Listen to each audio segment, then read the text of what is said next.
welcome back to another episode of Undrafted Amateurs. It's episode 62. We're back. We're talking about the NFL Scouting Combine today, talking about our NFL power rankings from last week. Probably going to have a little healthy debate about that, which is fun and exciting. And then as always, we've got our 2-minute drill, which is headlines in the sports and entertainment world in under 2 minutes. We have a draft at the end of the episode, so make sure you stick around. Or if you want, we got timestamps, chapters, all of these things. If you want to skip ahead, kind of choose your own adventure or whatever, that works too. And then we have Amateur Hour, which is our time of just hanging out, having fun, talking about the dumb things we've been doing. We're about to jump in the episode, but before that, I just want to ask, if you're enjoying the show, if you can like, subscribe, share with a friend, all of those kind of things. It's kind of lame to ask, I know, but we want to keep doing the show, and that's what helps us do it. So would appreciate that.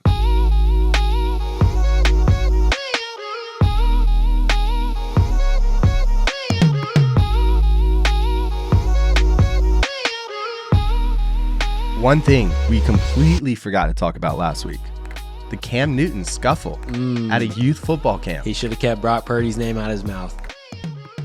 Oh, is that why he got jumped by 3-4 dudes? Brock Purdy sent his goons. Brock Party. Brock Party. Dude, Brock don't need to send his goons. Also, the man probably doesn't have goons. But if he did. He got jumped by somebody's goons. I don't know whose it was. And who else has he been talking about? For anyone who didn't see it, he's like at the top of the steps, looking fly with a nice flat brim hat on. And his hair does not move, or the hat at all, in all of this. But he's at the top of the stairs, like 4 or 5 men. The first time I heard about this video, I thought that he got in a scuffle with like the youth at a youth football camp. I did too. I thought it was middle schoolers. We're talking about grown men, so different story there. Like 3 or 4 grown men jump him at the top of the stairs, and they kind of look a fool. He doesn't throw any punches. They're trying to throw punches. He just kind of like shoves them off and just like tossing them around like they're children. He made them look like which is kids. why I kind of thought. Right, that's why we thought. That's why we thought that he was fighting kids. He like apologized and said he was setting a bad example. That he was apparently jawing off like everyone does it, a Pascal 7-on-7 kind of camp.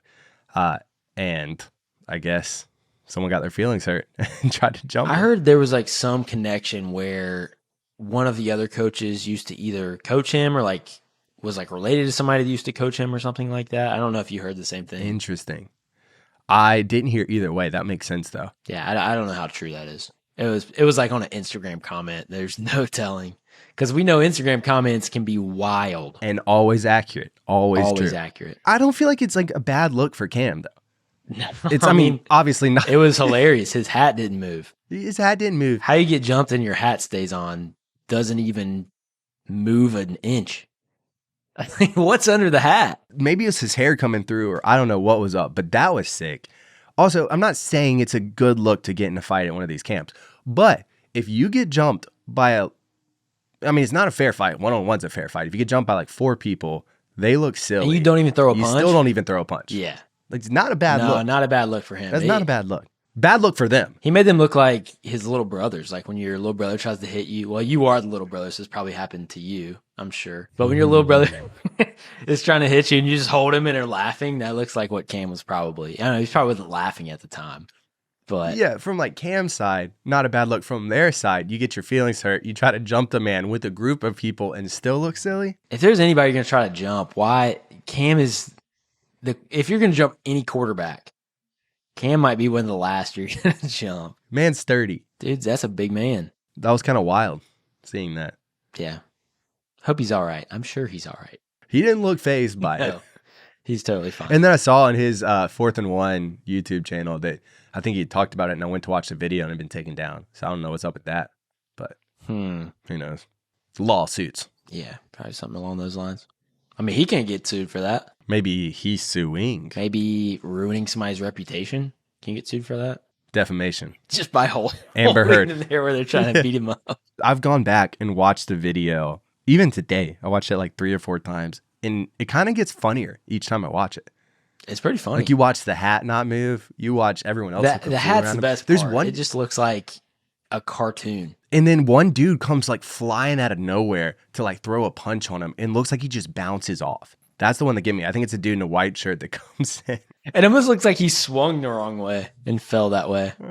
Like he got redirected and swung at the wrong thing.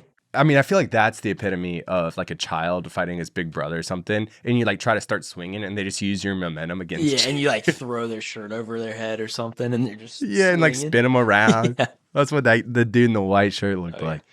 Anyway, who knows what happened? But other thing, in interest of accountability and journalistic integrity, Clemson beat South Carolina twice this weekend. It was super stupid. We're still going to win a national championship, and they still suck. But that happened. Can we cut this part? Next up, Dude, it sucks. Sucks. yeah, it was 5-4 dumb. One of them both games, right? in 12. The first one in 12 innings. It was dumb. You know, I will. I'm not going to talk about the other team, but South Carolina, they just live and die by the home run, which, you know, they're really good at hitting home runs. But I think first game when I stopped watching in the 8th inning because I had something to go do, they had left like 8+ people in scoring position. You got to at some point, like 2 strikes swinging for the fence with somebody on second base is not Like, the I move. feel like you got to be able to do both. Yeah, you got to be able to do the best teams can do both. Even the Braves, it's like obviously they live and die by the home run too, but they're still will like step up when they're not hitting. Well, I mean, balls. like even when the Braves won the World Series, they were hitting base hits and stuff. Like when Eddie Rosario had that's butchered his name there, Rosario. I said Rosario. He just had that hitting streak going and was knocking runs in, right? So I don't know, man. You got to have both to win, and I'm just worried that the Gamecocks don't have that. They're going to figure it out, though. It's early on. They're going to figure it out. The other team, they're terrible. They're going to lose again. Next up, Jason Kelsey, his retirement speech. I watched the whole thing today. He was on broadcasting from Philadelphia. It was very heartfelt. He started talking. Did you watch any of this? I don't know how long it was. I felt like I was watching for like 10 minutes at least. Very eloquent speech. He was talking about the city of Philadelphia, how it can be a tough place to play, but if you work hard and like love the city back, they'll start to love you and love you back. And he was talking about how I think it was like the 2012, maybe 2014, how he had one of his worst years and everyone wanted to cut him, trade him, and how like one guy believed in him. I was talking about that coach a lot. It was heartfelt. He was talking about how much the organization meant and how he always wanted, growing up in Cleveland, dreamed of being in one city the whole time and how Philly was that. Still hate Philly, obviously, but kind of during that one speech, it was like when I was watching the Tom Brady Man in the Arena, when I was like pulling for him again, even against the Panthers. I kind of felt like that listening to this speech. Very heartfelt. But anyway, he was talking about how his whole career he'd been underrated and how now he's actually overrated and he thinks it's time to, or he's retiring now, and how he wants, like how his dad was such a good role model for him. And it was a heartfelt speech. He choked up like 4 or 5 different times throughout. He said he's overrated now? That was like one of his ending points. And he's like, and now I'm like finally overrated. Dude, he's killing the stock on my line for my ultimate team, bro. Good thing I admitted defeat 2 weeks ago, and now it came out that he's overrated. That's why I picked Frank Ragnow, but whatever. That's fine. Well, I love Jason Kelsey. Madden still pick Jason Kelsey. So. I know. What a guy, though. Yeah. My favorite Eagle, I think, of all time. Mine's Sheldon Brown, but that's just because he went to high school. That's because hometown hero, right? And because he had that massive hit on Reggie Bush, dude. But dang, Jason Kelsey, probably number 3 for me because we got Alshon. Oh, yes. Got ties to both of those guys. I think of Alshon more as a Bear. Really? Probably. I think of him more as an Eagle. I don't know about the Super more. Bowl Equally. with the Eagles, though. Yeah. And the Bears did not I don't know go if he went to the Super Bowl. playoffs with the Bears. I do. They didn't. Yeah, but Jason Kelsey seems like an awesome dude. And just hearing JP talk about him on 2 episodes ago was pretty cool, too. Just saying that he seems like the same person, like in person, just has like the infectious belly laugh. That's how I picture Jason Kelsey. So I'm glad that that's like actually how he is when you meet him. A gem of America. I know. That's one of, you hear too much, don't meet your heroes. Someone like him, you got to have the quality there, too. The character, the integrity, the laugh. The belly laugh. That's the key. The belly laugh. The belly laugh. The wheezy lineman belly laugh was, I think, JP's quote. And that makes so much sense. That's awesome. Yeah, I love that. Well, dumb moments, I guess. Let's go. Love this part. And Joe's got a First couple this up, time. Let's go. I got a couple this time. I will be so gracious to go second and allow my wife's story to go first. Sorry, Caitlin. Caitlin, if you're listening, if you're not listening, she told me to put the disclaimer out that this happened because she was making some amazingly delicious banana bread. So that's on record first. But my sweet, wonderful, kind wife is crazy in the kitchen. Is a little bit of a disaster, a whirlwind. Not in terms of quality, but in terms of the way that she cooks. It's normally like you come down, there's stuff all over the walls, pans everywhere. So this time, which is what makes this story even funnier, she was trying really hard to be clean as she was cooking. And so my dumb OCD self, in our pantry, I like hate boxes. So I have like these bins that I've put everything in and then labeled those. And so she'd gotten the flour out and chocolate chips out, putting little chocolate chips in the banana bread, very tasty. And she was going to put it back in the pantry and realized she'd mixed the lids up because there's a little flour on the chocolate chips. So she's like, you know what? I'm doing it right this time. I'm trying to be clean. Let me swap them back. So she goes, she swaps them, then goes to put them back in the pantry. This part I'm a little murky on because these lids are like, first of all, tight, and then they clamp down on the sides. Pretty secure. Somehow, anyway, she drops it. Maybe it just hits the corner. Maybe it's not clipped on. The flour explodes everywhere. I'm going to throw a picture up like everywhere. We're talking like waist down all over the ground. Probably like 3 cups of flour at least on the floor. Let's go. Cleans this up. She gets the vacuum out, vacuums it up. It's like one of the handheld like Dyson vacuums. Leans that up, puts it up. It's getting the broom out to like get the last little bit that's tucked in a corner. While she's doing that, knocks the vacuum over again. And all the flour that just got vacuumed up gets spilled out on the floor a second time. No, that's the worst. You clean something up and then you ruin it all. While you're doing that. And then this morning, she's been doing these daily greens, which are kind of nice. It's like obviously daily amount of greens plus a little caffeine in the morning. And I made one, was getting on a call this morning. And she's obsessed with using straws with everything. That's why you shouldn't use a straw. And reaches over, catches the straw, knocks the glass over on her lap, and spills the greens this morning. Oh, dude. Back to back, both in a span of like 12 hours. I thought you were going to say she drank out of the straw and just got a mouthful of flour. That would be hilarious. And then when she finally fixed it, she got a mouthful of flour. Dude, that's tough. 3 spills? The vacuum piece. The vacuum piece. 3 spills in 12 hours. The vacuum piece is awesome. Because I already knew the fact that she spilled the flour because of Instagram or wherever it was. But I didn't know about the vacuum part. I didn't either until like a couple hours later. I think she was like too over it to talk Was there about. other stuff in the vacuum too? Yeah, probably some. I mean, it's not a huge, I guess, storage compartment for it. So like we dump it fairly regularly, but I'm sure there's still like some dust and random stuff in there too. Just vacuum up again. That's great. Thank you, Caitlin, for your contribution to Amateur Hour. Thank you. And then I also have a contribution myself because, I mean, this is pretty stupid, but driving the Tesla, don't have a phone, or like just have a phone, don't have a car key. And this is the second time this has happened to me, mind you. My phone dies all the time. I don't really think about charging it because I'm like, what's the big deal? It's my phone. You don't have a charger in your Tesla? Do have a charger in my Tesla. It's like, no big deal. We're good to go. So I had a friend that just moved to Richmond, was hanging out with him, leave. We're going back to the car. Like try to open the door. I'm like standing in the middle of the road, opening the door. I'm like, dang, it's not working. So I like stepped out and go to the sidewalk because sometimes I have to open the app and then just hit unlock and open it that way. Go over there. Phone's dead. The charger's on the inside. I can't open the car with the phone dead. Right. So I'm like, yo, you cool if I just like walk to your apartment and borrow your charger for a little bit and charge up to 5% and run back and try to put it on the charger inside the car as soon as possible, which is what I did. So it's fine. So it's not super stupid, but pretty amateur. That's tough. Do you have a key to your Tesla? I do. I just never bring it anywhere. It's like a card key, like a wallet. Just keep it in your wallet. I only have my phone.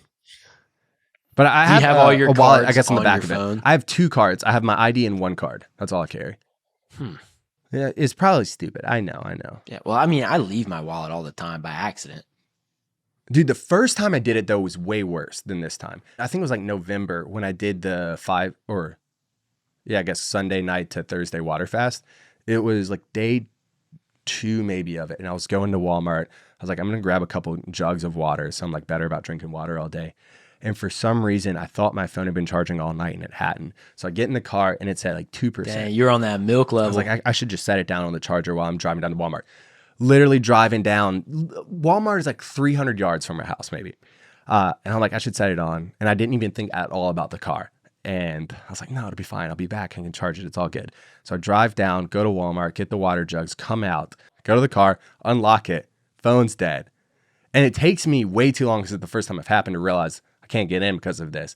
Set the water on the car, go back inside, have to buy a charger. I'm sitting in between the 2 doors because I'm like, what am I going to do here? So I'm just laying on the floor in Walmart charging my phone. I hadn't eaten it like a day and a half. Yikes. That one was worse. You should have gone in and like where they have the phones set up in the back and like the iPads and stuff, you should have tried to charge it there.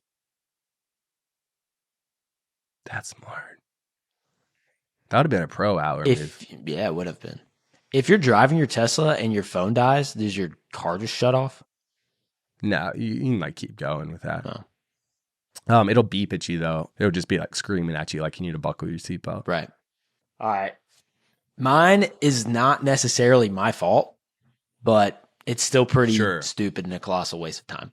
I don't think this is my fault. So Elaine and I love to go kayaking down at Silver Springs. In Florida, there's a new baby manatee. So a manatee just had a baby. It's only like a couple weeks old. And we were going to go. Super cute. Huh? Super cute. I think it's supposed to be. So we were planning on going down there to go see the manatee. And Saturday, the weather was looking like kind of iffy. It was like kind of cloudy. And it looked like it was going to be nicer on Sunday. So we're like, we could risk it today, but let's just wait for Sunday. And so Sunday, get up, get moving kind of late. And we're looking at the forecast and it says it's going to rain, like thunderstorm at 6:00. And like, okay, we got plenty of time. So we leave at like noon, get there at 1. While we're driving, I'm like, we should check the forecast just to make sure because it's like an hour away. Check the forecast. It's looking like partly cloudy, like with the sun out. I'm like, sweet. Yeah. I think we're going to be good. We get there. The second we get there, it starts pouring rain. And we recheck the forecast, and it says it's raining the rest of the day. I mean, it's just... Of course it actually updates it this time. We checked it so many times. It's an hour drive down there. So loaded the kayak on top of the car, drove all the way down there. There's nothing around it. There's no like, oh, well, we drove this far. At least we can do X, Y, Z. Like you went for that. Yeah, we went for that and that's it. And so we sat in the car for 20 minutes and just like talked about how much it sucked. And then we drove all the way back. So that is not that's your not fault. my fault really at all. We know that this place rains all the time because it happens to us every time we go. We just need to go earlier, but we didn't. So just wasted 2 hours. That happened to me once. I was driving to Virginia Beach to go surfing, and it's like, I guess, an hour and a half. And I got out there, and it was just incredibly choppy. Like, decently big, but just choppy, almost unrideable. I'm like the only one on the beach. I didn't realize that. So I like paddle out there. I ended up having to paddle probably 100+ yards to get out to like anywhere that's almost close. And like the chop's still constantly around me. And so like I'd go for like 1 or 2 and I'm like, this isn't even rideable. And like I actually might just drown out here. Not rideable, sketchy. Nobody's going to be around to see me die. I like look up and down. I was like, you know what? I just got to bite the bullet. So I just like paddled back in and drove home. Dude, that's the worst when Surfline just screws you. When's the last time you went surfing? Dude, I went a little bit last summer, but really it's been October before that. It's been bad. Like I barely surfed at all. It's been like over a year and a half. Yeah. Dang, dude.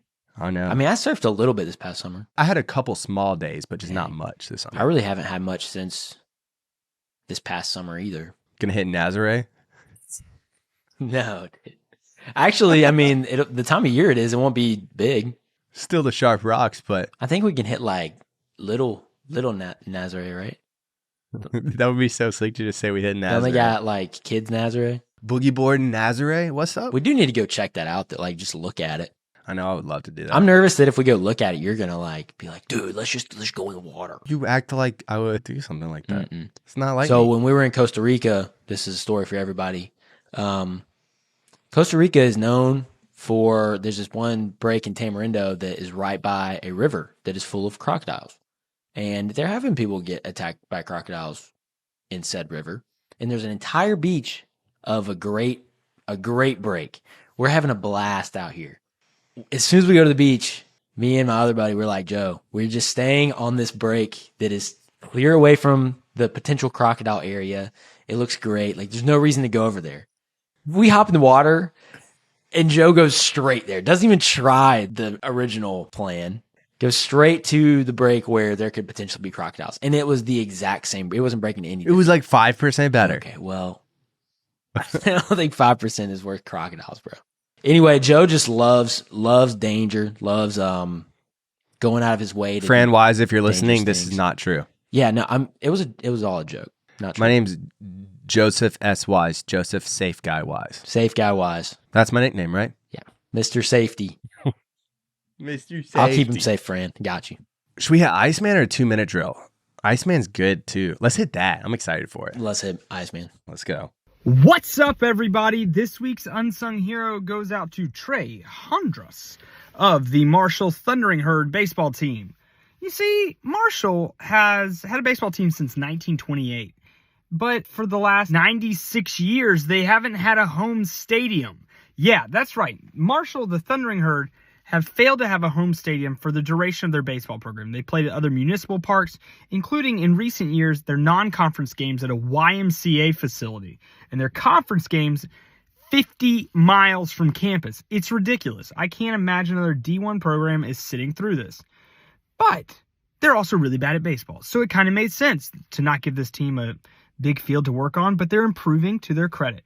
So this year, after purchasing a plot of land in 2018, they open up their brand new stadium to have a home opener against the Manhattan Hatters, who have a very similar logo structure, but I digress. And Trey Hondras walks up to the plate. The first pitch is a hanging curveball that he just absolutely pimps to left center field on the first pitch in the first at bat for the home team in the new stadium for the Thundering Herd. I cannot imagine a better way to break in a new ballpark. Can you? I'm glad college baseball is back. Trey Hondras, you're this week's Unsung Hero. That's awesome. Dude, crank that homer. First pitch at the new stadium? Thundering. That's iconic. Thundering. Thundering hit. We are Marshall. That was in your speech. Speeches draft. JP took that one. Oh. Yeah, but it was drafted. It's a good one. Very good one. Matthew McConaughey crushes it. As always, what's new? All right. 2-minute drill. All right, so the Broncos are releasing Russell Wilson. We talked about it a little bit on the pod last week.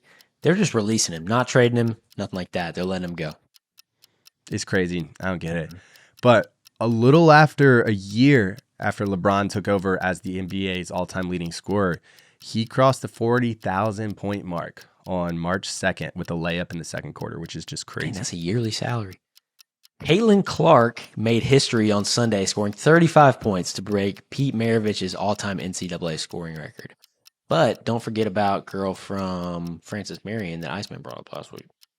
That's right. Florence, South Carolina, all the way. Sticking with South Carolina and women's basketball, the South Carolina women completed their second straight perfect season, 29-0.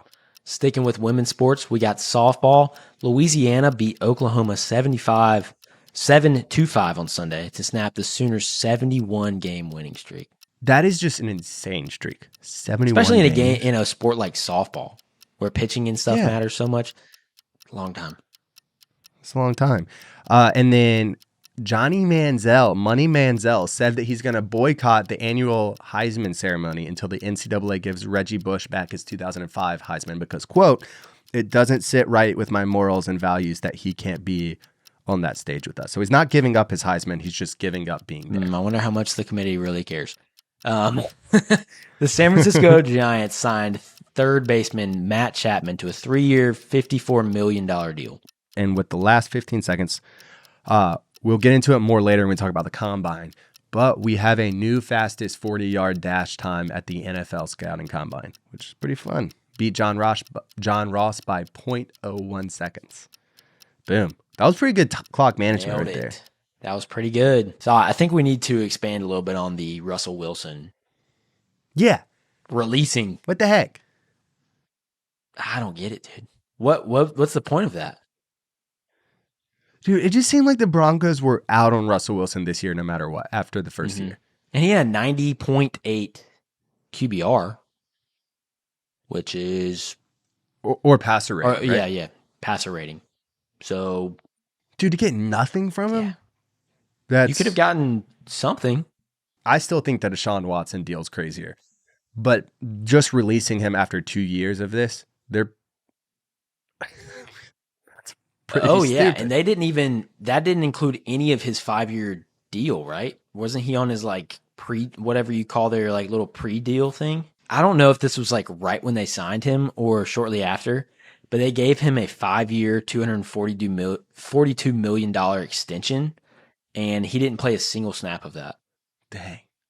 Which is crazy. So does that one get terminated at all, or do they still owe that? Do you know how that works? I do not know how it works. I imagine they still owe it.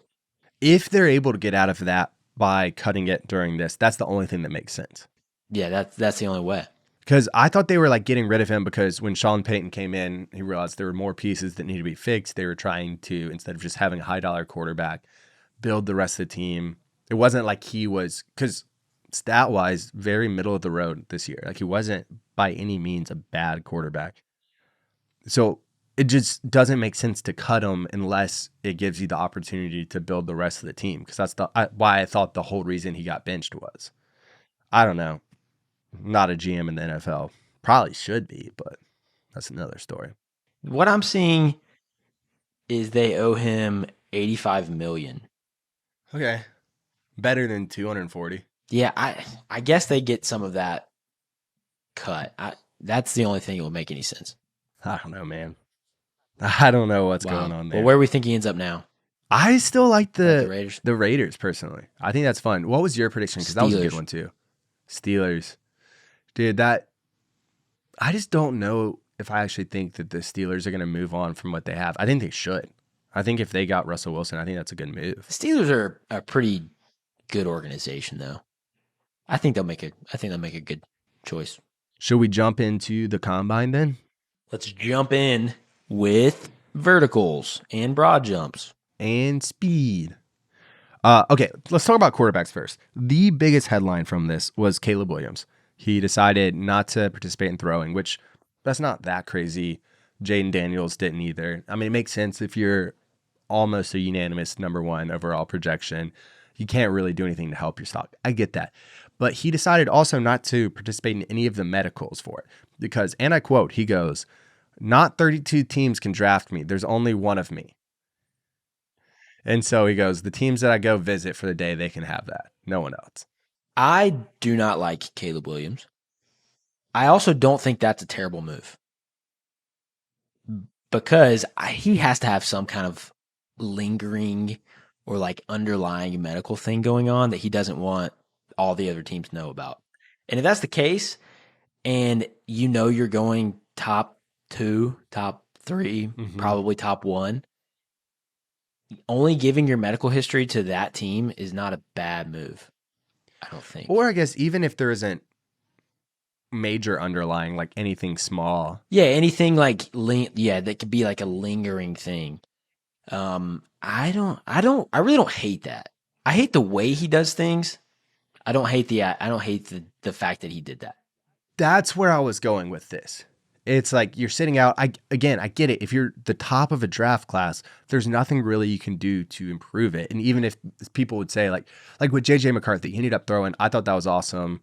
JJ could have raised his draft stock though. Right, but that's my point. It's like so if you're in that thing, it makes sense. From like Caleb Williams, even if people say they aren't going to knock you, they still probably will. And if you're already at the top of what you can be, doesn't really make sense to do it. However, what lowers it for me is the way that he did it and the way that he talks about it. Yeah, he talks about it like he's he is the next guy. And there's like no doubt about it. And To be fair, everyone's talking about him that way, though. So in some ways, I'm like, how would he not? That's what everyone says. I guess, man.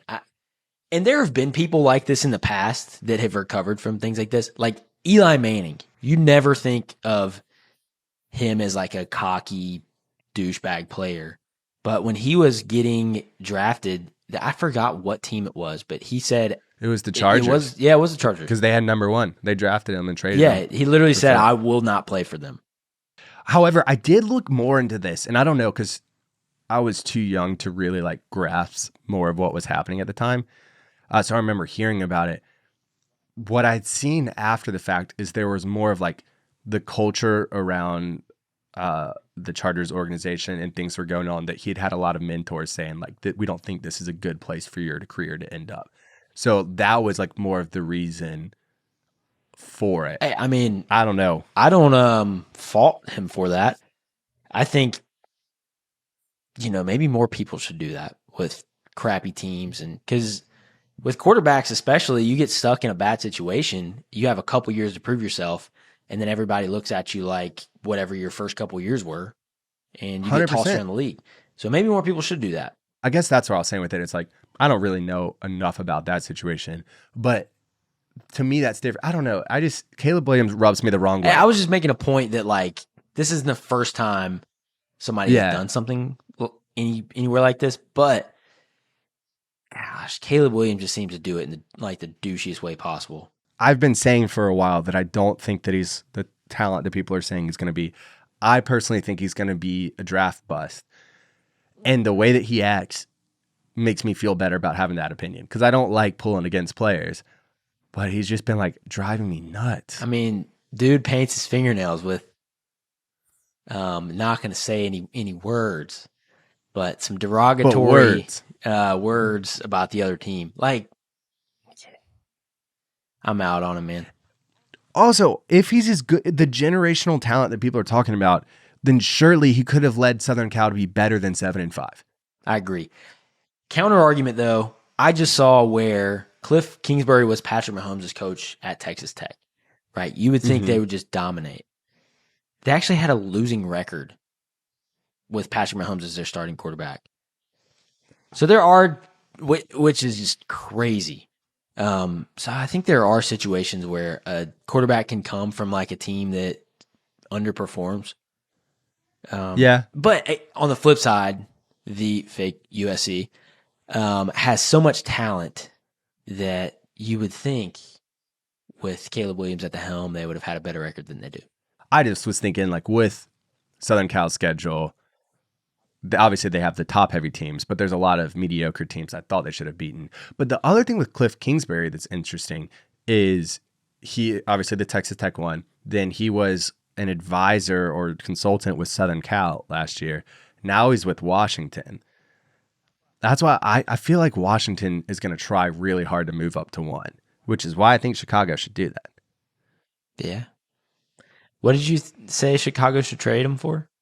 I didn't give like an alternative. I think that there's so many teams that want a quarterback, and right or wrong, I would say wrong, but what tends to happen is quarterbacks go early.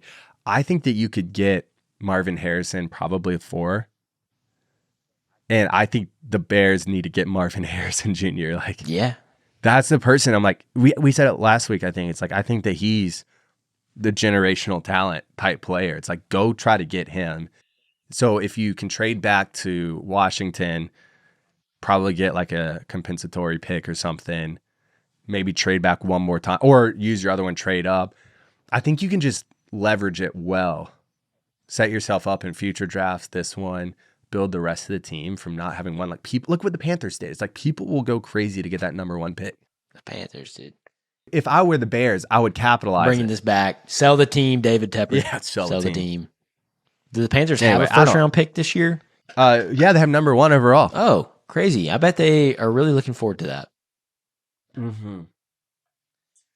Oh, that's right. The Bears have it. Oops. And the Panthers got essentially nothing. I don't even know if Brian Burns is coming back next year. Man. They've made Good some thing we're not Panthers fans. terrible moves. But anyway, other quarterback stuff. Jaden Daniels, like I said, also didn't or opted out of the field workouts. Makes sense. I thought J.J. McCarthy looked really good in the way that he threw. Penix looked good. Rattler, I thought he also looked good. This was a bummer because I've been looking at all the film from the combines, making some clips, check it out. And Rattler had probably the most drops from receivers. I was like, that's such a bummer because he had some dimes that just got dropped. Yeah. Scouts know what to look for, though. Oh, yeah. But you can't be dropping passes at the combine. I know. The main one I think about when I think of that is Kadarius Toney's, where he had the nasty move, and then he just... Look at the foreshadowing from that. Who would have thought? Actually, not me, because he had super sure hands at Florida. Did he really? Yeah, dude. He made all kind of crazy catches at Florida. He was a beast. I really thought, like, this is the next guy that's going to make a big impact in the NFL. Interesting. He was balling that year. That Florida team was really good. Oh, well. Unfortunately. Yep. And then Joe Milton, though. I don't think he's going to be that good of a quarterback. Not saying this means you're going to be a good quarterback, but the man has a cannon. When they were doing the deep go routes, he was like chilling on the 10-yard line. I think he's hit his guy at the opposite 18-ish. A good roughly 75 yards in the air. Ton of arc. Hey, if nothing else, just get that guy to put on your team for when there's a Hail Mary.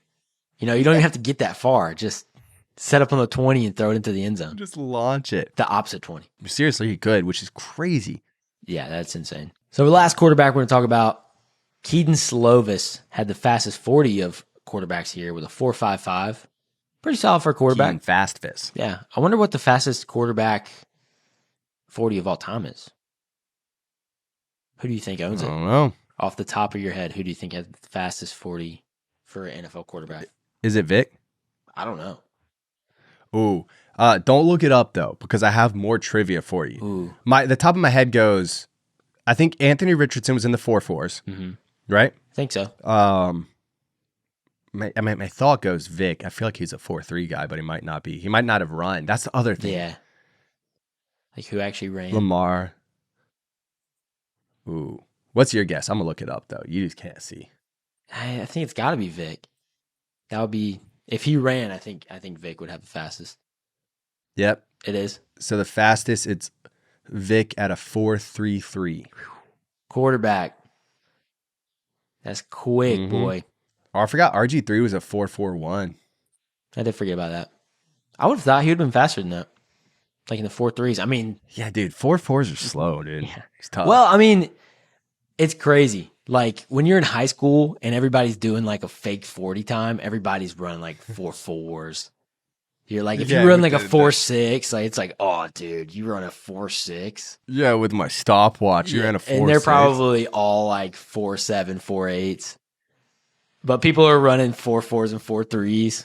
The Barstool Combine, it was hilarious. But they were doing 30-yard dashes with it. And they had two stopwatches, and they would be almost a second apart on some of them. I watched some of them like 0.2 of a second. But we need to do an undrafted draft. Or we just got to show up at the Combine. we do need to show up at the combine. I think we could put up some good numbers. We'll talk about the bench in a minute. But I'm going to brag on my boy Gene over there. Hit 17 on the bench today. No spot. Let's go. 225 for 17 reps, no spot. That would have been what? Rank it with receivers. I think I've been tied for 6. I had 2 more in me, though, which would have been tied for 2nd. But I didn't have a spot. You had a spot. Easy. And it was at 5 a.m., so I didn't want to drop it on myself. What a beast. What a beast. Yeah, we need to pull up one day and do that. We do need to. But speaking of beast, Xavier Worthy, we mentioned it earlier, but he hit a 4.21 at the Combine, beating John Ross by 0.01 seconds. It originally was a 4.22 from the unofficial time. They hit it official, came in a 4.21. That's so fast, man. They did the simulcam, which was pretty fun, of him and John Ross, and his start was just so quick. He hit him, and then obviously it's close. Another one that was close, Luke McCaffrey beat Christian's 40 time by 100th of a second also. So he had a 4.47 instead of a 4.48. That's also another one that I'm kind of stunned that wasn't in the lower 4.4s or 4.3. I mean, I know we're talking about milliseconds. I also think that he got faster because the podcast you sent me on Mind Pump, when it was his coach or his speed coach, he was saying that the first year in the league, he called him up and was like, I need you to work on me. Like, I need to get a lot faster. Like, everything's a lot faster in this league. So I feel like he might be like a 4.3 guy now. Maybe. It is crazy to see, though, like how some speeds transfer and some don't at all. Well, because the 40 is so much form and technique and all that, Yeah, too. and like you don't get to open up like that a lot of times. You're right. You don't get to open up like that on a football field. Right. It is fun to watch, though, just how fast these humans are.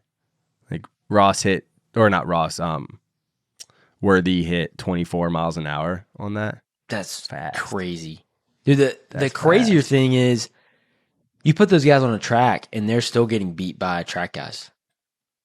Yeah. Which is nuts. So Worthy, I think he's 165. There was a guy that was coming at like 210 that I think hit a low 4.3s. It's like, that's the guy you want. that kind of mass. Dense. Big guy with speed.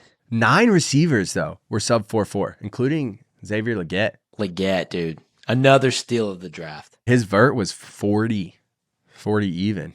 Pretty solid. That's pretty solid. Good jump. So I thought it'd be fun running through the top performance in each category. So like the 40-yard dash, obviously Xavier Worthy won that with a 4.21, which is the record. The 10 split, DeAndre Prince hit from Ole Miss hit a 1.47. The record is a 1.4 flat by Chris Johnson in 2008. That's how many times you can do 10 splits? 10 splits. How quickly you can do 10 splits in a row?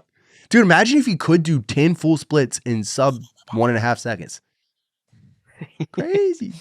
You had to be like, you have to stand on one foot and have the other one just go. Yeah. That would be crazy. Nuts. The vert, there were 4 people that hit a 42.5. Chris Conley and Donald Washington both hit a 45-inch vert at the combine in 2015 and 2009. 45? That's a lot. That's a lot. Broad jump was Tyler Owens from Texas Tech at 12 feet 2 inches, which is only an inch shorter than Byron Johnson in 2015, which is the record. Then the 3-cone, Kamari Lassiter from Georgia hit a 6.62, which was 0.2 of a second, which is crazy. Because the record for that's a 6.42. So the best at this draft was 0.2 of a second slower. Jeez. That's crazy. Then I just did 3 cones. So the shuffle was it shuttle or shuffle? I think it's a shuttle. So, and then the shuttle was Miles Harden at a 3.98. Brandon Cooks and Jason Allen both had 3.81s. That's another 2. Then my favorite, Allen Jean Jordan won the bench at 39 reps. What's up? How many sets? 3. 3 sets. Bo Limmer from Arkansas, I think he's a center, hit 39 reps. Jeez. But the all-time record is 49. That's pretty good. Not Ronnie Coleman level, but pretty good. No, they need Ronnie Coleman out there hyping him up. I thought it'd be fun to do a little trivia. And so I tried to pick ones that I think we'll see if you know. You should know these people. I don't know if you'll get the questions right. But the fastest 40 by an offensive lineman run at the combine. Not this year. This is all time. Who do you think it is? Or what do you think the time was? Obviously, both would get you extra credit. Oh, fastest offensive line. And I'm nice. I can give hints if you want. Give me. It's a big name. You would know the name, yeah? What do you think the time is? 4.89. Faster. 4.75. Faster. 4.71. No way. How much Yeah. does this dude weigh? Hefty. Enough? He weighs enough. Dude, I have no clue. Give me a hint. South Beach Track Club. Teron Armstead. Yeah. Really? Doesn't that fit with Miami? Yeah, he had a 4.71 at the combine. Dude, that's so fast. He actually crossed my mind, but I don't know. I was trying to think of like the slimmest offensive lineman I could think of. Yeah, so you wouldn't think tackle. No. Right? That's why I was like hefty enough. Yeah. Dude, Okay. that's so fast. It might be faster than me It's right so now. fast. 4.71 for a hefty boy. Yeah. I mean, obviously he was probably smaller for the combine, but still. Okay, highest vertical by a quarterback. Ooh. What year are we talking? Like what decade? Just give me the decade. Recent. Anthony Richardson. Yeah. He had the 40.5 inch vert. Because all of his like testing last year was just off the charts. He was crazy. Okay.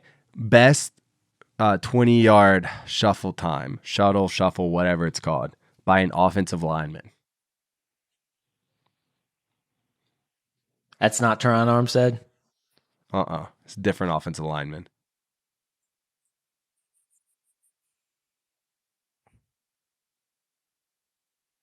Trent Williams.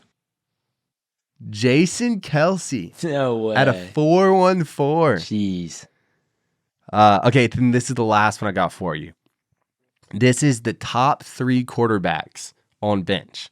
It's an interesting one because a lot of quarterbacks don't do it. One more hint that I'll give you with this. Each quarterback had the record at the time. So clearly they're probably just like going to set it and it passed. All of them were before 2010. Ben Roethlisberger. Nope. Dante Culpepper. The winner was the year was 2009. And he had 25 reps. I should have made you guess the reps. Was the hefty lefty the dude from Kentucky? Oh, that dude? No, he wasn't. He's not one of these names. Dude. I'll give you that one. Rep Bomber won at 25 reps.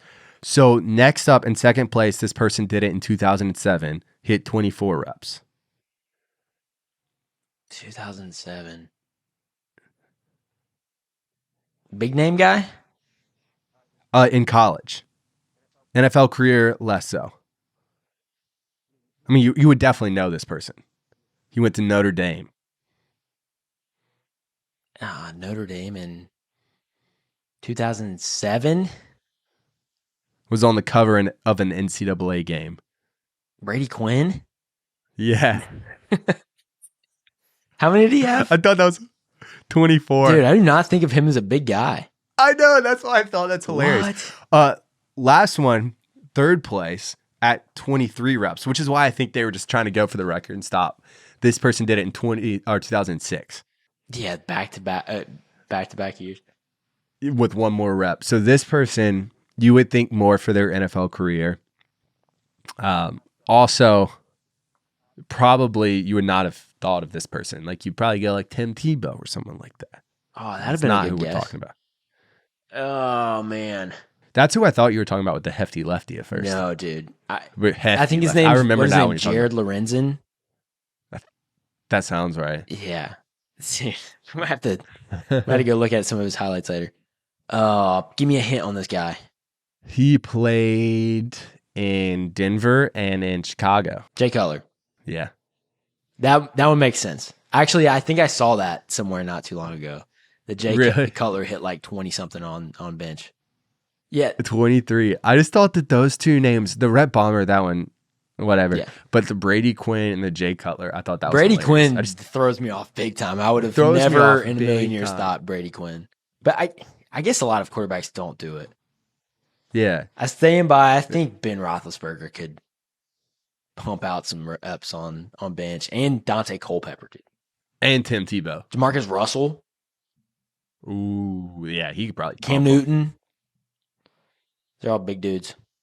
But long arms. But not beating Brady Quinn, dude.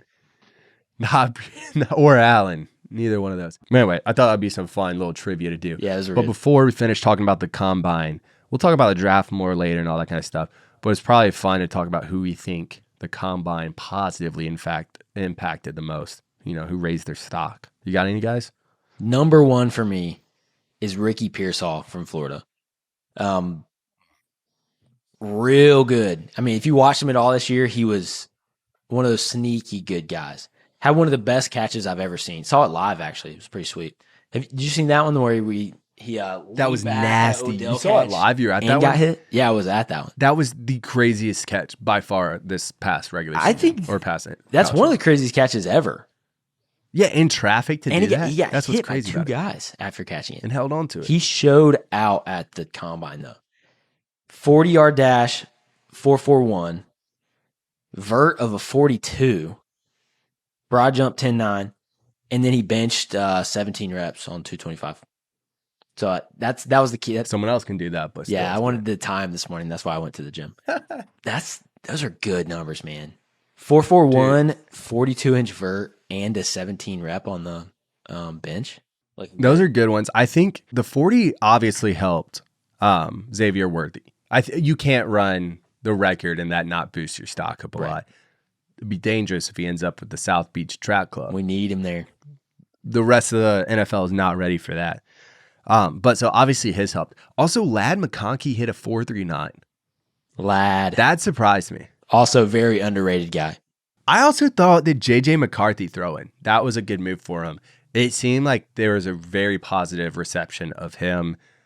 I like the way that he carries himself. It's looking like he might be moving himself up into like top 5 draft pick spot, maybe even like 3rd overall. So I like he it. seems to be underrated as well. Won the national Yeah, and he championship and seems- is not getting a lot of love. Well, because it's like the way that Michigan's offense was. Also, we got to mention they had 18 people at the combine. That's insane. Yeah, a lot of good players coming out of Michigan. Tons of good players, but like their style was more pro style. They didn't like need him to do as much, but he was accurate. He has a way better arm than I think people realize for him. Just figures out, ways to win. I liked him. Like everything, any interview that I've seen with him lately, he seems like a very likable person. Oh yeah, So seems like a good dude. Well, rounded, well grounded. That's a rip on. Have you seen how he takes his shoes off and sits on the field before the game? yeah, Well grounded. got to get grounded. Oh yeah. Jalen Wright too. He had a great combine. Seems like moving up people's running back rating or list. Another Michigan guy who probably upped his stock a little bit is Blake Corum, who had 27 on the bench at running back, and I think that led all running backs. So he's kind of got some short arms too, which helps him a little bit. He's a shorter fella, but also a bulldozer. Oh yeah, runs angry. Runs angry. I like him. I hope he has a good career. Seems like doing good coming back from injuries and stuff. So, Yeah. I mean, hopefully that doesn't bother him moving forward. Sweet. Should we move in, talk about our list, our quarterback list? Let's talk about him. There's a lot to talk about as evidenced by social media who, apparently our lists are terrible based on social media. I was telling you this before. We did our list. Obviously, pull the curtain back. A little bit of the strategy here. I was like, no one's going to like anyone's list because everyone's going to want their guy to be higher. That's just the nature of it. If you do 15, people are going to want more. You're going to comment, hopefully drive up the engagement on the video. That's the strategy. But people hated our list more than I thought. And there were like a couple picks that I was unsure about before. And I was like, maybe I did get this wrong. And so before you and I were talking about ours, I pulled up the 2023 PFF grades for all these players, or the top 15, and then the 2023 QBR and the 2022 QBR. And I was like, our lists were way better than I realized. People are just mad because they think that CJ Stroud should be a number 2 quarterback going into next year, or their person isn't higher. I mean, I would change maybe 1 or 2 things, but as a whole, I like the list. What would you change if you could right now? I'll read the list first for anyone who's, I'm going to have it up on the screen, but if you don't see it, your list was Mahomes, Burrow, Allen, Lamar, Kirk Cousins, Tua, Dak, Stafford, Goff, Purdy, Rodgers, Herbert, Stroud, Love, Hurts. Mine was Mahomes, Burrow, Lamar, Allen, Stafford, Kirk, Dak, Purdy, Rodgers, Herbert, Tua, Love, Stroud, Hurts, Goff. Same top 15. So, yeah, we had the Different same order. top 15. We had a couple, obviously, like we teed up. We're probably going to have to talk about Tua and Brock and a few other ones like that. What's hard, though, is it's the top 15 quarterbacks. So there's a lot of people that I feel like should be higher on my list and not as many people that I feel like should be lower on my list. Does that make sense? Oh, yeah. And so like Jared Goff, I don't love having him at 15, but I'm not really sure where to bump him up higher on the list. So that's one. The one that I do think I messed up more was Jalen Hurts. His 2023, especially the first half of the year, was better than I was remembering. And so I was thinking there was more of a drop off from 22 to 23. I still think that like we bumped him down because we weren't sure what it was going to look like without Jason Kelsey and some of the other pieces. But I think that I would like to move him up more. And then I think that I would want to move Tua up a little bit. Same thing. I'm not really sure. It's the Aaron Rodgers is really throwing me off. I don't know where That to one's put him. tough. I was going to bring that Super one up. tough. Like he could be anywhere on that list, and I wouldn't argue it outside of the top 4. Wouldn't argue it anywhere, I don't think. Yeah, I would agree with you on that, but also there's a good chance that he could be a top 4 quarterback next year. Oh, I mean, like, he could be. Yeah. Right. I agree. Like, I think it would be dumb to put him on the list, but I'm saying, like, even that's not out of the question of what's possible. No, I mean, he could come out and be number 1 next year. And realistically, any of these guys could come out and be an MVP next year. All right. Before we like argue between our lists, is there anything that you would change about yours looking at it now?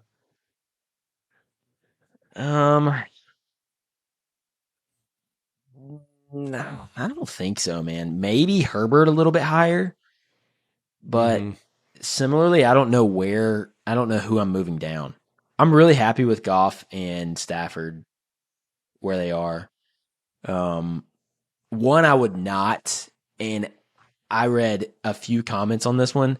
Kirk Cousins is definitely a top 10 quarterback, and if you're arguing that he's not in the top 10, I don't have anything to say to you. There's too much proof. He's done it too many times. And I think my list is more so, for the most part, just guys that have been doing it for a long time.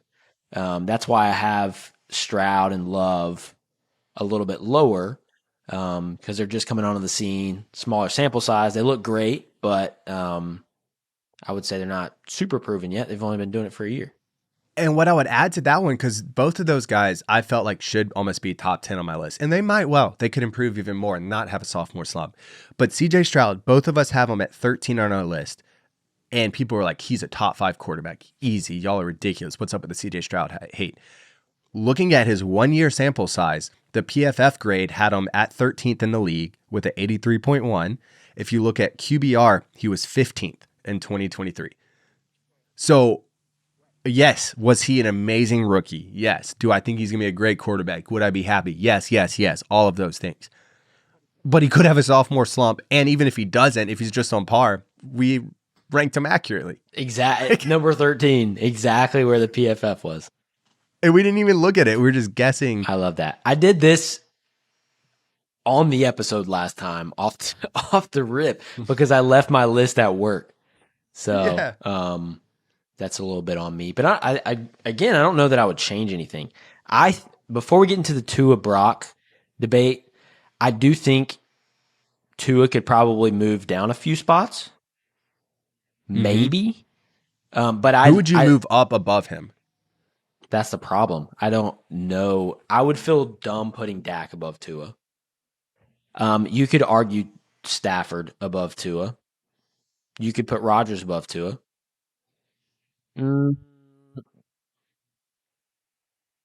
I wouldn't put Goff there. I think if I were you on your list, I would bump Matthew Stafford up to 6 and Tua at 7 if you're like leaving the rest the same. That's I fair. feel like Stafford going into his 16th year, and then the PFF grade for him had him at 5th last year. So in his 15th season, he was still 5th in the league. Yeah. I think the Rams are going to have more building blocks next year. But I will say, I agree with you that outside of the top 4, and people thought Burrow was crazy at 2. Side tangent on that. Recency bias. Look at the 3 games he was healthy this season. He was nasty. He led a Bengals team with a JV offensive line to the Super Bowl. Yeah, I guess the argument on that is that we give Burrow the benefit of the doubt coming back from an injury, and we don't give Rodgers the benefit of the doubt. And we also give Kirk Cousins the benefit of the doubt there. I'm glad you brought that up because I meant to say that a minute ago.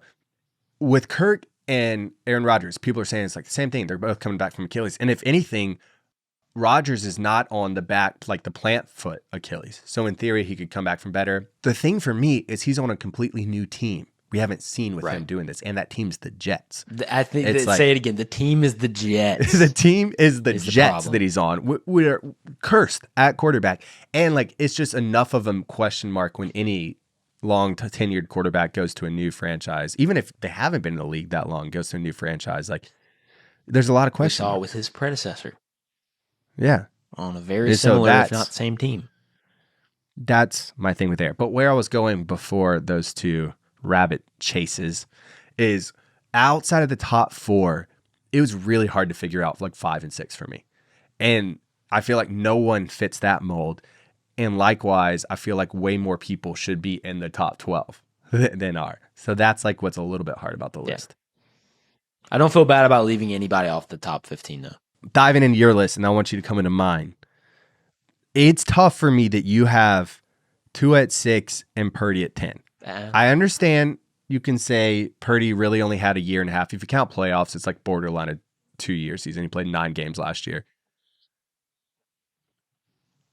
I don't know.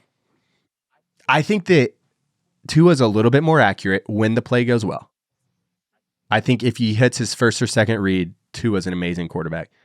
I think if those 2 reads don't go right, Brock Purdy is way better. And he's like a winner, which, yeah, the teams are a little bit different, but like the Dolphins have a ton of talent too. It's not like Tua's on a nobody team. And so it's hard for me. I'm like, there's nothing about Purdy's sample size that shows that he isn't as good or better than Tua. Tua also led the league in passing last year. Passing yards, excuse me. Yeah, but I mean, stats were close. They were close, but QBR was way higher. Right. Yeah, dude. It's just an eye test for me. I just think Tua is a objectively better quarterback than Purdy when things are going. When the play goes as designed, I think Tua is just an objectively better quarterback. And when things break but my down, thing is like, I mean, there are also better quarterbacks than Purdy when things break down. there are like a few, but he's, I think, way better than people give him credit for when things start to break down. I'm not saying he's not good when things start to break down. I think he's really good when they do. That's definitely just not Tua's strength. But so it's like strength on. Not, it's like Brock Purdy's strength versus Tua's weakness is what you're arguing. I would say Brock Purdy's strength is when that he's able to extend plays. Tua's not extending a play. You're saying that's his strength, and you're acting like he's not that good at it in the league, though. You're saying like there are a lot of other people that are better, and you're calling it his strength. Like I think there are a lot of other people that are better. Mahomes, Burrow, Lamar. So you're giving like 4 people better, 5 people that are better? Rodgers. I would say Love and Stroud potentially. Maybe Hurts. So I think Brock's not the best in the league at that. Right, but I'm saying I'm not claiming that's his strength though. I'm saying that's like part of his strength. If you look at it again, I know some people hate QBR. I say again, I don't think I've said that yet in the episode. QBR is ESPN's proprietary formula that is supposed to look at like strength of defense and secondary and count for rushing and situations and all of these other things. Purdy is number 1 in 2023 and was number 5 in his 9 games in 2022. PFF grade has him at number 6 this year. So it's like, I don't know. It's hard for me. Again, for me, it's the eye test. I think I could probably pull up stats for Tua that say some things like that as well. Like led the league in passing yards. He had more passing touchdowns. Yeah, but look, Purdy. Look where Purdy's at with all of those stats. They're very comparable. Right. And so my thing is like, well, these stats to are me, pretty Purdy doesn't have too. a glaring weak. Like, I guess PFF was 87.4 for Purdy, and it was 86.9 for Tua. That's negligible. 100%. I agree that they're very close. To me, I just think that Tua doesn't, or that Purdy doesn't have a glaring weakness in the same way that Tua does if a play breaks down. Because like arm strength, neither one of them are amazing. Tua's more accurate, but Brock Purdy's not inaccurate. Right. And he's like proven to just be a winner and like does everything that you can ask for in the first 2 years. And it's not like Tua's been in the league that much longer. I would say Brock Purdy's proven to be a winner. I mean, from his entire sample size, though, Right. he finds a way to win. When you can say Jimmy G and all these people, but like the 49ers went on a big win streak when he took over at quarterback. Right, they did. My argument to that would also be Tua's teams have been riddled with injuries at the end of the past 2 years. And when Purdy lost Debo, he did a very similar thing and had a couple terrible games. Yes. However, this is, I think I even said this on the podcast. I knew that it's going to keep coming back with people, and it does. The Browns game, he still led an end of the game comeback and put them in field goal range. Shanahan decides to kick, and they miss it. I'm like, Yeah, but, that's like a tough one for me. But they lost. I know, but I'm like, from a quarterback standpoint, it's the exact same thing. I mean, maybe if he got 5 more yards, they wouldn't have missed a field goal. Maybe if Shanahan gave him the chance to get 5 more yards. I don't know, man. Anyway, we're never Tua's gonna been agree on in that. similar situations. We're both some homers that are picking our favorite team and the players and arguing. We're never going to agree on those. I think you can move Tua down, but I would not move Brock Purdy above Tua. That's where my argument's going. But if you're not a Dolphins fan, I don't understand how there's any reason, because again, they're very close in PFF grade, but Purdy still got the edge. If you look at QBR, Purdy's got the edge. If you look at like comebacks, he has the edge. If you look at his QBR against or passer rating against good teams, he has the edge. If you look at his ability to scramble, he has the edge. If you look at first and second down and accuracy, Tua has the edge. So yeah, if you pick Tua's strength, I mean, you could also say the same thing about Purdy and Kirk Cousins based on this list. And you have Kirk Cousins at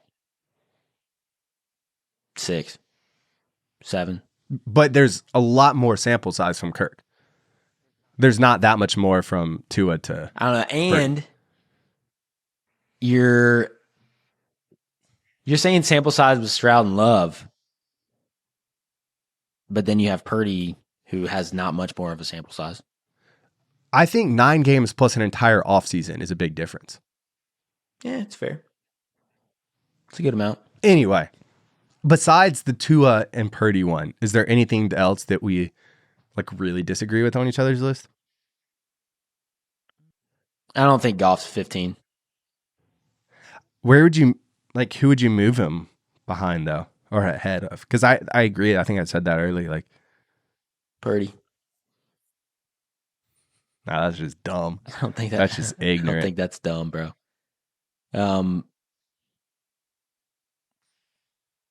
I would move him in front of Hurts, Stroud, Love, and Herbert on your list. That's where I would move him. I just feel like, in my mind, Herbert and Goff are comparable right now, and I think Goff's at his ceiling. I think that Goff is definitely playing at what his ceiling would be. But I think that Herbert, because we're doing our 2024 prediction for it, I think that Herbert, with Harbaugh coming in, with a few other developmental pieces, I think he will make the jump ahead. That was my rationale for it. That's fair. And he might not, but that's why I picked him. I'm just showing love to Goff after taking the Lions on that run. And losing to the Niners. They look good. And Goff played a very comparable game to Purdy, probably a better game, objectively. Slightly. I will say, pretty was close. impressed with Goff in the playoffs. Because during the regular season, the thing with him, Thanksgiving, the curse for the Lions on Thanksgiving is just never going to end, is it? But he had a couple stretches of bad games with a lot of picks in them. And it just felt and Tua had the Ravens game, which was an awful game. Well, the thing is, with Goff and Tua, it's the offense they run why there's so many picks. Just tight windows, quick reads. I think that's the difference. That's the difference for me. That's fair. I guess what I'm meaning though is that I was just worried about that happening again in the playoffs because it's was so easy to happen, and Goff just didn't do that in the playoffs. Right. Is there a grade that shows how difficult of throws they make, or how tight of windows or anything like that? That has anything? I'm sure there is. That's what I'll be on PFF. I think that's the thing that would separate Purdy and Tua to me is just like the difficulty level of the throws they make. Yeah. And I mean think that's accuracy, that's but it's like also, just but I'm such like an as a quarterback, it's like thing. yeah, but also it's like, well, why do you need to make the throw harder? Like if one person's more mobile and it opens up a different lane, Right. Again, I think why am I rewarding the person who can't do that? I think it's just the offense they run. Yeah. Like the Dolphins are tearing up the middle of the field zone, and that's just like super prone to getting picked if you are an inch off. It will say that Purdy hits a lot of that middle zone. He loves like the field goal pass where you have to like drop it in over a field goal, like in practice and that kind of stuff. So in that ways, it's a little bit similar. The reason I went with PFF's grade in the two or like 2020 because it looked better for Purdy. QBRs.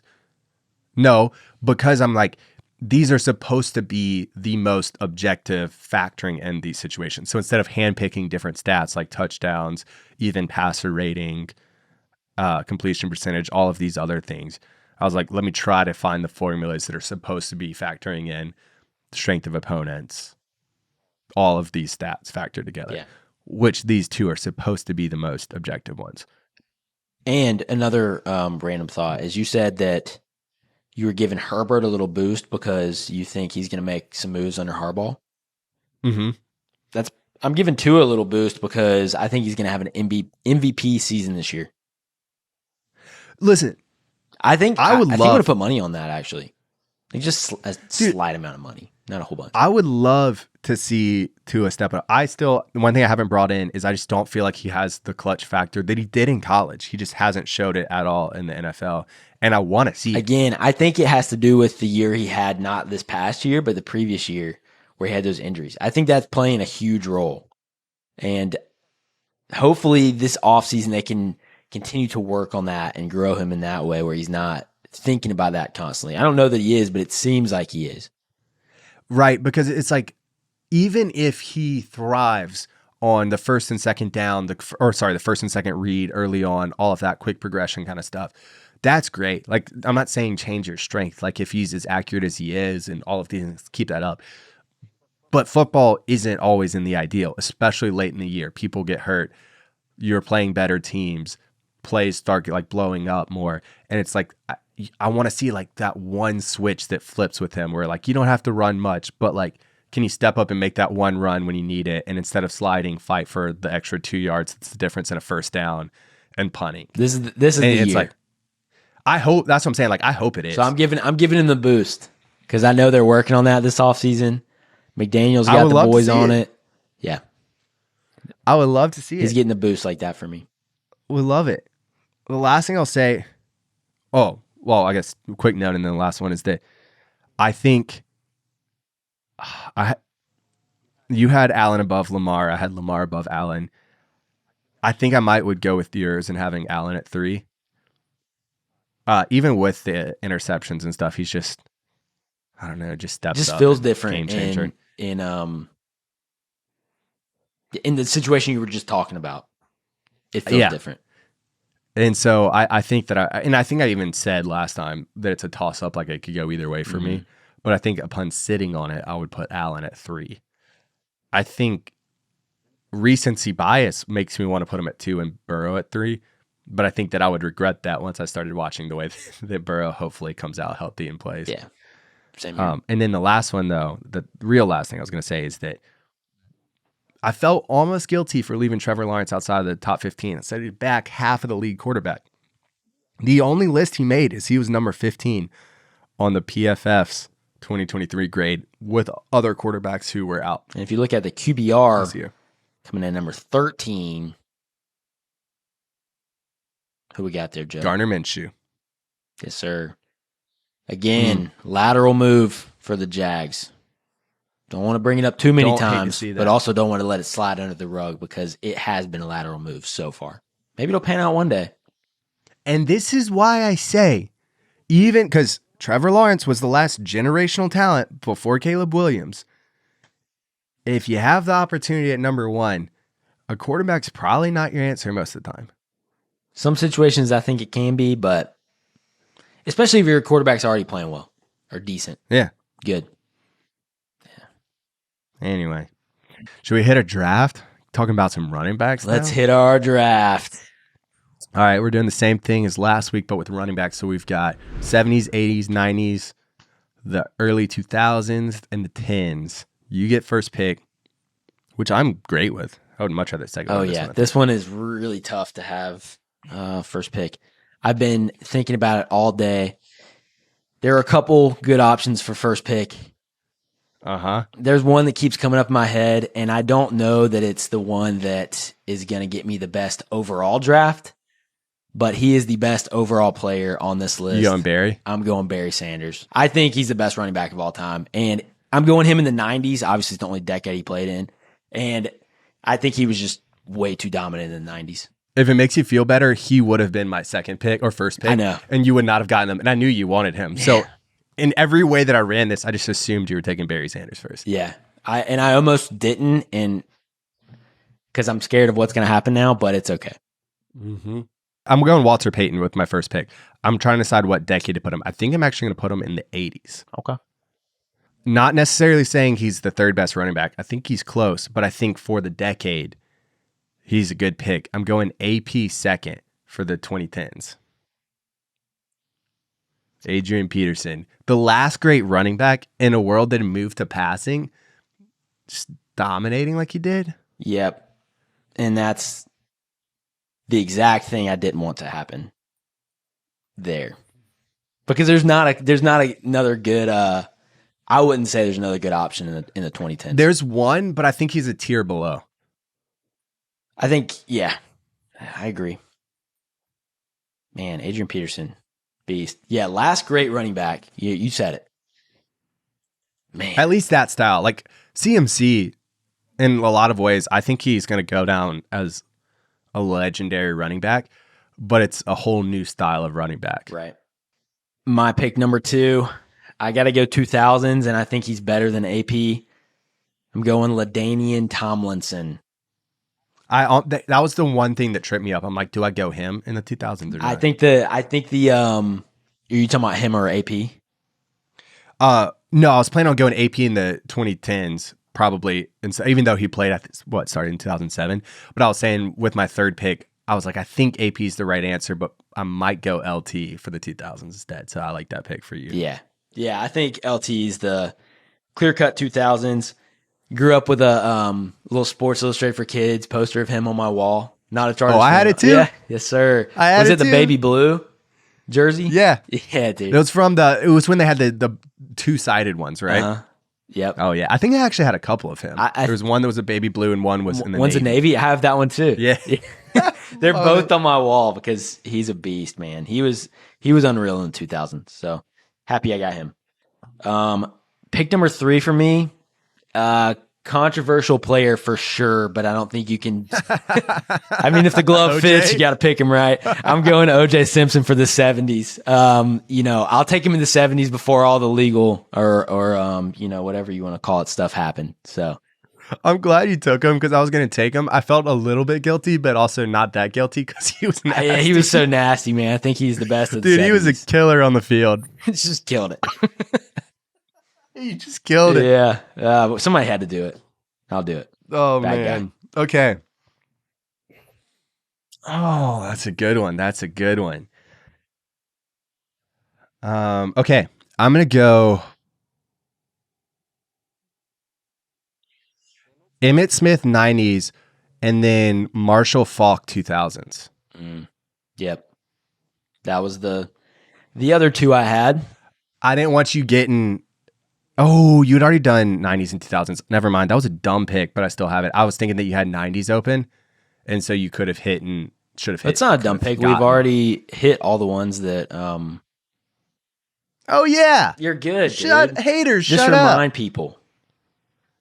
In my mind, though, I was thinking that you hadn't gotten 90s. I forgot about Barry as the first pick, and I didn't want you to get Marshall Faulk in the 90s. Yeah. Even though I wanted him in the 2000s. It was tough. Man. Yeah, this is shaping up exactly like I had on my little flow chart.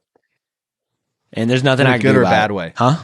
Yeah, dude, second picks I think are way better for these drafts. Yeah.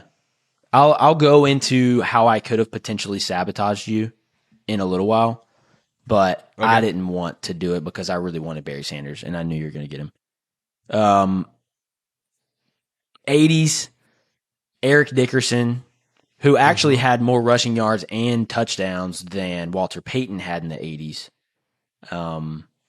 Eric Dickerson was kind of a one-man show on the Rams for those years. And just, I think overall for the 80s, he had the best stat line. I know Walter Payton overall is a better player, but stat line for Eric Dickerson was probably better.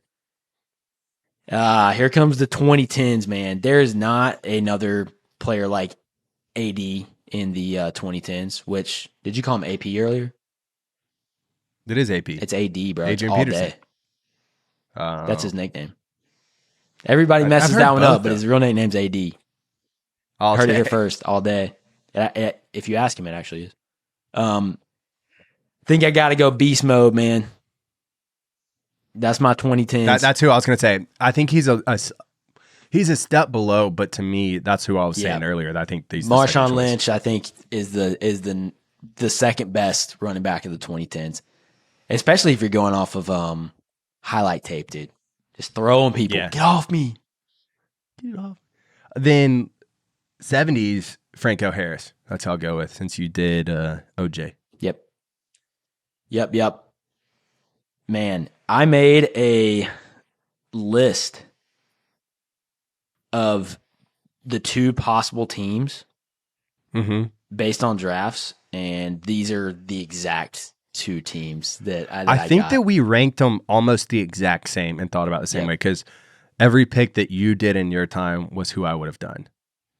Yeah, dude. I had these exact lists, so that's tough. Do you think I won, though? You admit I won this one. All right, let's go through it individually. O.J. Simpson beats Franco Harris. Yes, agreed. Walter Payton In the 80s.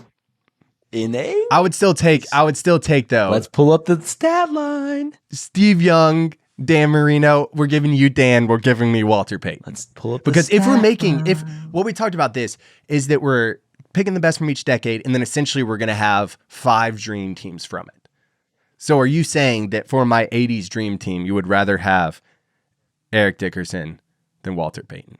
You wouldn't. You're lying. For through the your teeth. 80s, bro. You're lying through your teeth. For the 80s. Don't lie to the people I'm like about that. to pull up the stat line. I know. I'm just saying, though, if the roles were reversed and you had gotten Walter Payton, you would not be sitting here saying you'd rather have Eric Dickerson. And I know that is a fact. I don't know, man. I'm pretty good at arguing these. Where's the stat line here?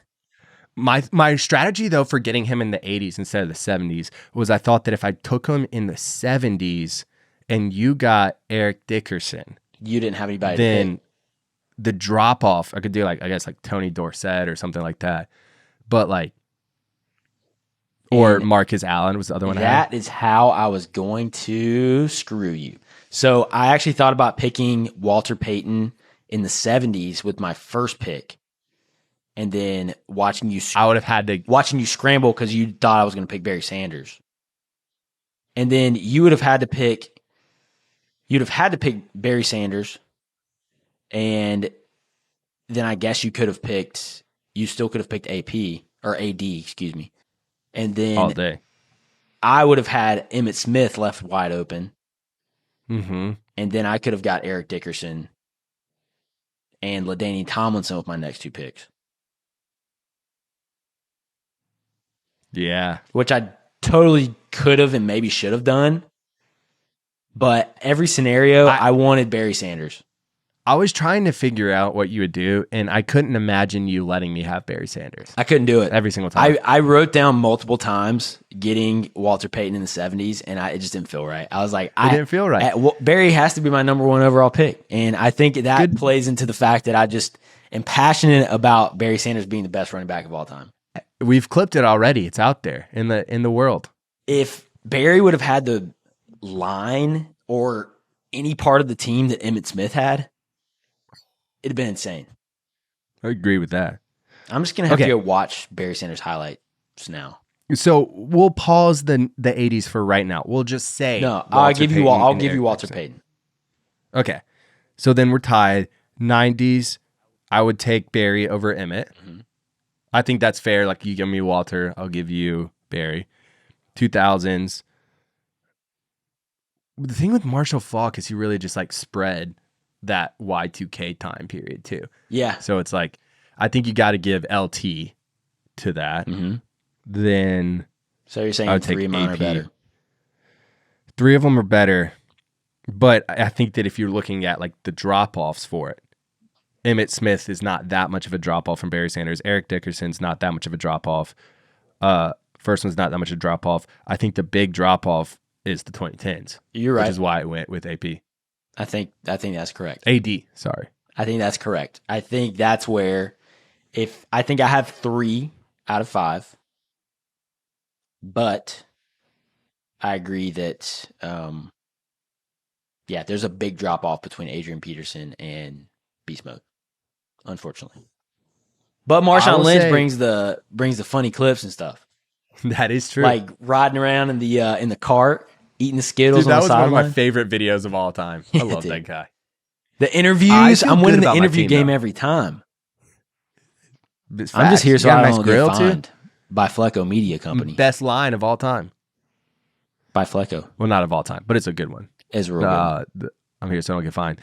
I like my team though. I feel good about it. Last time I was a little angsty with the quarterbacks. Yeah, I mean, I definitely won the quarterback draft.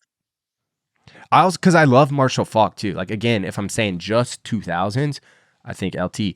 If I'm just comparing Marshall Faulk and LT, I think they're very comparable. I actually had Edgerrin James as my 2000s. Interesting. I was also thinking potentially Sean Alexander. Yeah, he was good. Do you remember Edgerrin James though? Yeah, but I remember I think I was just more drawn towards Sean Alexander between those two. Of watching. You know how I don't know. Yeah. For no reason, sometimes as a kid you just get drawn more to certain because he was on the cover of a Madden that I love too. Yeah. When it played out, that's part of the reason I went with what I did because I wanted Barry and LT. Because dude, LT's nasty. I was drawn to LT as a kid, so yeah. I'm not I got 3 out of the 5, but I think your list might beat me a little bit because of Adrian Peterson over Marshawn Lynch, which is unfortunate. I'm glad that you see it that way too. Because I was almost every time I thought about it, I'm like, no, stick with going Adrian Peterson in that pick. That was the pick I didn't want you to make. Good to know. Yep. Glad I did it.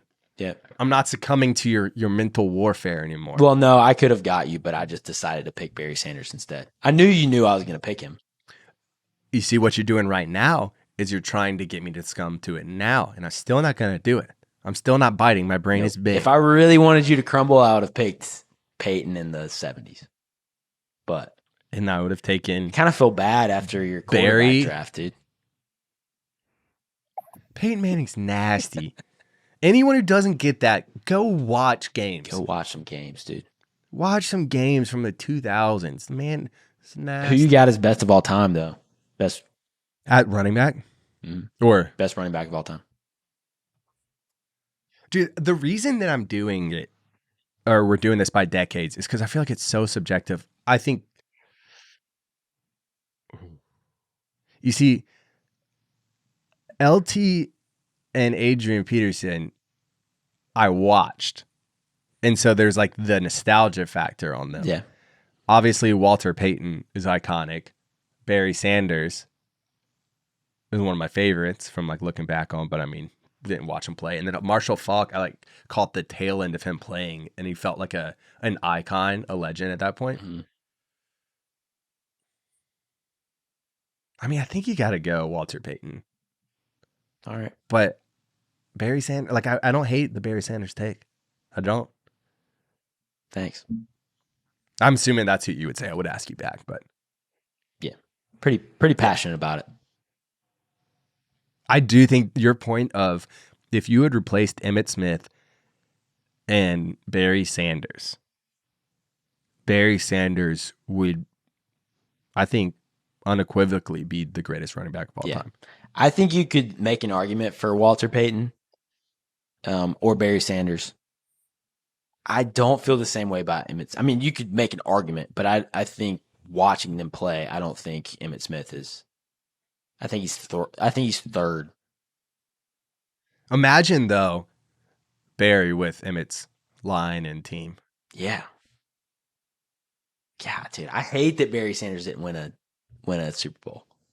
And he only played 10 years, and he still, if he would have kept playing, he still would have broken those records. Crazy. Beast. But yeah, you do have running back 2 and 3, so that's tough. That is tough. I love it, though. This is a fun one. We'll keep building out the teams. Should we hit receivers Yeah, next? We might need to do 2 receivers per decade. I think so. Or we'll figure out a way of doing it. Or like a wide out in the slot. Yeah, that could be a good one. Or just 2 receivers in general. Or 2 receivers, and like maybe we do the drafts. We can maybe even add 60s in, and we could do 3 decades at a time, 2 receivers. Yeah, dude. If we had 60s on this one, it might have played out pretty well because Jim Brown was in the 60s. And so that'd have thrown a wrench in. Like, who would have had to, because I don't know who's after him. I don't know. Did Zonka play in the 60s at all? I don't know, man. Yeah, that'd have been interesting because one of us would have had to jump for him. Right. Anyway. And then you would have probably gotten Adrian Peterson at 4. Yep. That would have changed it. Would have changed things. Oh, well. All good. Shoulda, coulda, woulda. I still got 3 out of 5. If you're still listening, thank you for listening. That's very kind of you. Tell me how much I beat Alan. Would love to hear that in the comment section. And you could share it with a friend, right? Alan, sharing is caring. It's a good thing to do. Share with a friend. Peace.